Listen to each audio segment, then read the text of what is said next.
সুপ্রিয় দর্শক, ডেইলি ক্যাম্পাসের নিয়মিত আয়োজনে আপনাদেরকে স্বাগত জানাচ্ছি। আমি মোহাম্মদ জাফর আলী।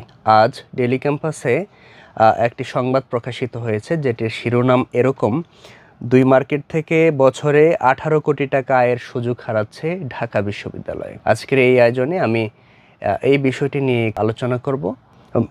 আপনারা জেনে থাকবেন, ঢাকা বিশ্ববিদ্যালয়ের মালিকানাধীন দুটি মার্কেট রয়েছে। একটি রাজধানীর কাঁটাবন এলাকার ঢাকা বিশ্ববিদ্যালয় মার্কেট কাঁটাবন, অন্য আরেকটি হচ্ছে ফার্মগেট সংলগ্ন গ্রিন রোডে অবস্থিত গ্রিন সুপার মার্কেট। এই মার্কেটে বিশ্ববিদ্যালয়ে যে দোকানগুলো ভাড়া দেয়, সেই দোকানগুলো আসলে বাজার মূল্যের চেয়ে খুবই কম মূল্যে ভাড়া দেয়। প্রতি মাসে যদি কাঁটাবন মার্কেটের দোকানগুলোর হিসাব আমরা করি, সেখানে আমরা দেখতে পাই প্রতি মাসে বিশ্ববিদ্যালয় মাত্র 3.5 থেকে 4.5 হাজার টাকার মতো পায় মাসিক প্রতিটা দোকান থেকে। এই দোকানগুলোর আয়তন 160 থেকে 180 বর্গফিটের মধ্যে হবে। তো আমরা আশেপাশের যে এলাকা রয়েছে সেগুলোতে যদি এরকম দোকান ভাড়া নেওয়ার কথা চিন্তা করি বা কেউ ভাড়া নেয়, তাহলে কিন্তু 30 থেকে 50 হাজার টাকার মধ্যে কিন্তু ভাড়া পে করতে হবে। সেখানে ঢাকা বিশ্ববিদ্যালয় মাত্র পাচ্ছে 3.5 থেকে 4.5 হাজার টাকা। অন্যদিকে গ্রিন রোডের যে গ্রিন সুপার মার্কেট, সেটার কথা যদি বিবেচনা করি, সেখানে আমরা দেখতে পাই প্রত্যেকটা দোকান থেকে 10 থেকে 20 হাজার টাকার মধ্যে ঢাকা বিশ্ববিদ্যালয়ে ভাড়া পাচ্ছে। তো যা আসলে ওই এলাকা হিসেবে, ওই বাণিজ্যিক এলাকা হিসেবে তুলনামূলক খুবই কম। অন্যান্য যে দোকানগুলো বা মার্কেটগুলো আছে সেগুলোর ভাড়া কিন্তু অনেক বেশি।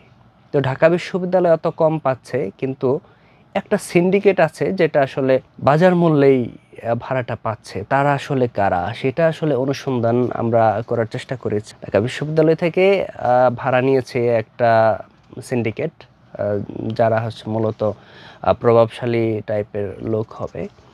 তো আমাদের অনুসন্ধানে বের হয়ে আসছে, তারা মূলত বর্তমান বাজার মূল্যেই এই দোকানগুলো থেকে ভাড়াটা উত্তোলন করে এবং সেখান থেকে বিশ্ববিদ্যালয়কে এত কম মূল্যে ভাড়া দেয়। তো এক্ষেত্রে দেখা যাচ্ছে কোটি কোটি টাকা কিন্তু বিশ্ববিদ্যালয়ের হাতছাড়া হয়ে যাচ্ছে। এখন প্রশ্ন উঠেছে যে বিশ্ববিদ্যালয় নিজেই যদি এই মার্কেটগুলো অপারেট করত এবং বর্তমান বাজার মূল্য অনুযায়ী মার্কেট পরিচালনা করত, তাহলে কিন্তু বিশ্ববিদ্যালয়ের কোটি কোটি টাকা বছরে কোষাগারে জমা হতো। সেটা নিয়ে শিক্ষার্থীরা, শিক্ষকরা এবং বিশেষজ্ঞ যারা আছেন তারাও কিন্তু প্রশ্ন তুলেছে। বিশ্ববিদ্যালয় প্রশাসনের এক্ষেত্রে এক ধরনের উদাসীনতার প্রমাণ মিলেছে। তারা আসলে এই বিষয়টি সমাধানের জন্য কোনো রকম উদ্যোগ গ্রহণ করেনি। এই পর্যন্ত আমরা কোনো রকম দৃশ্যমান উদ্যোগ আমরা দেখিনি। হিসেব অনুযায়ী আমরা বিশ্ববিদ্যালয়ে কাঁটাবন মার্কেটের কথা যদি বিবেচনা করি, আমরা দেখতে পাবো বিশ্ববিদ্যালয় প্রতি বছর এই মার্কেট থেকে 13,24,17,360 টাকা এবং গ্রিন সুপার মার্কেটে 5,11,92,000 টাকা গচ্ছা দিচ্ছে।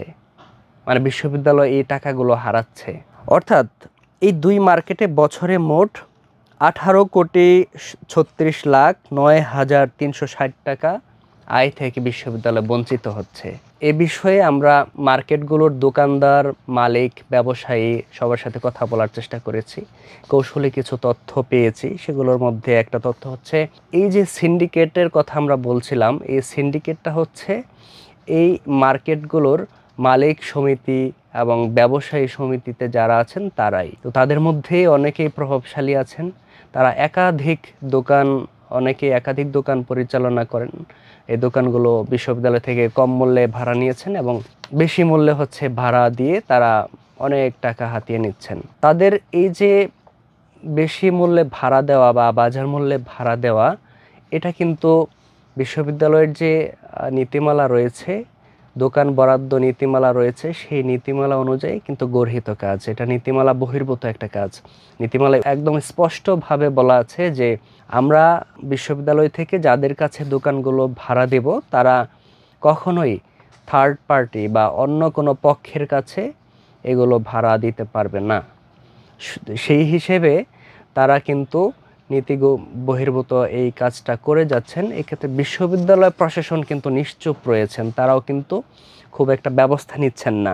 এই ক্ষেত্রে আমাদের কথা হয় ঢাকা বিশ্ববিদ্যালয়ের এস্টেট অফিসের ম্যানেজার ভারপ্রাপ্ত ফাতেমা বিনতে মুস্তফা, ওনার সাথে উনি জানান নতুন করে তাদের হচ্ছে নীতিমালা প্রণয়ন হচ্ছে। তো এই নীতিমালা প্রণয়ন হওয়ার পরে তাদের ভাড়াটাও নতুন করে নির্ধারিত হবে। ঢাকা বিশ্ববিদ্যালয় কেন্দ্রীয় ছাত্র সংসদ ডাকসুর প্রতিনিধিদের সাথেও আমরা কথা বলি, তারাও হচ্ছে এই বিষয়টা বিশ্ববিদ্যালয়কে গুরুত্ব সহকারে দেখার অনুরোধ জানিয়েছে বা আবেদন জানিয়েছে। এরপরে আমাদের এ বিষয়ে কথা হয়েছে ঢাকা বিশ্ববিদ্যালয়ের কোষাধ্যক্ষ ডক্টর এম জাহাঙ্গীর আলম চৌধুরী, ওনার সাথে। উনিও আসলে এই মার্কেটের ভাড়া বাড়ানোর উদ্যোগের কথা জানিয়েছে, তাদের কাজ চলছে এরকম জানিয়েছেন। সুপ্রিয় দর্শক, এই ছিল আমাদের প্রকাশিত সংবাদের বিশ্লেষণ। আপনারা শিক্ষা সম্পর্কিত নতুন নতুন তথ্য পেতে আমাদের ডেইলি ক্যাম্পাসের সঙ্গেই থাকুন। ধন্যবাদ।